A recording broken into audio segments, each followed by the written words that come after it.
Move a camera the gold of Mansa Musa, the richest man in history who shocked the world. What if one man had so much gold that his journey changed the value of money across entire regions of the world?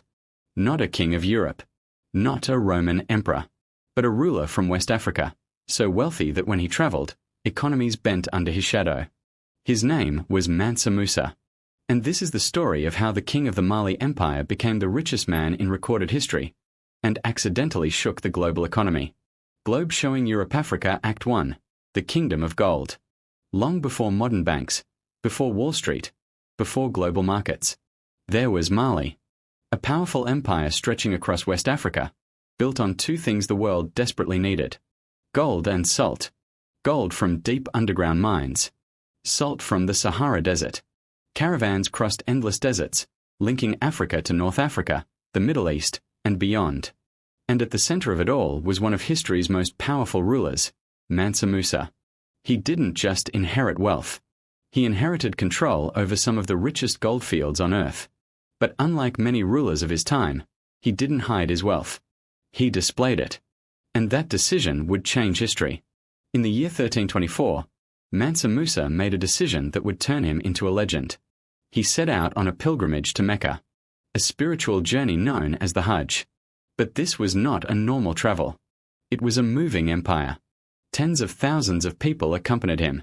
Soldiers, scholars, servants, and hundreds of camels, each carrying gold. Gold dust, gold bars, wealth beyond imagination.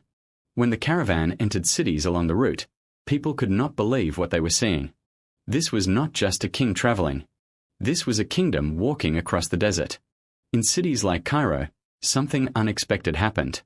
Mansa Musa began distributing gold generously. To the poor, to traders, to local leaders. It was an act of kindness. But the scale was unimaginable. At first, people celebrated the generosity. But soon, the consequences began. When too much gold enters an economy too quickly, its value drops. Prices rise. Money loses strength. Inflation begins. And that is exactly what happened. The sudden flood of gold in Cairo and surrounding regions caused economic disruption that reportedly lasted for years. Gold, once stable and valuable, became temporarily less valuable. Trade systems struggled to adjust. Markets became unstable. Not because Mansa Musa tried to harm anyone, but because no economy in the world was prepared for that level of wealth entering circulation at once.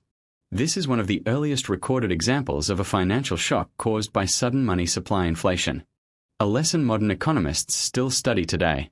But reducing Mansa Musa to just the man who caused inflation misses the real story. Because when he returned home, he did something remarkable. He invested in knowledge. He built mosques. He supported learning centers. He invited scholars, architects, and poets. Cities like Timbuktu became centers of learning and culture. Books were collected. Ideas were exchanged. Education flourished. Under his rule, Mali wasn't just wealthy. It was intellectual. It was powerful. It was respected across continents. And slowly, stories of his wealth spread across the world. Europe heard whispers of a king so rich that his wealth seemed almost unreal.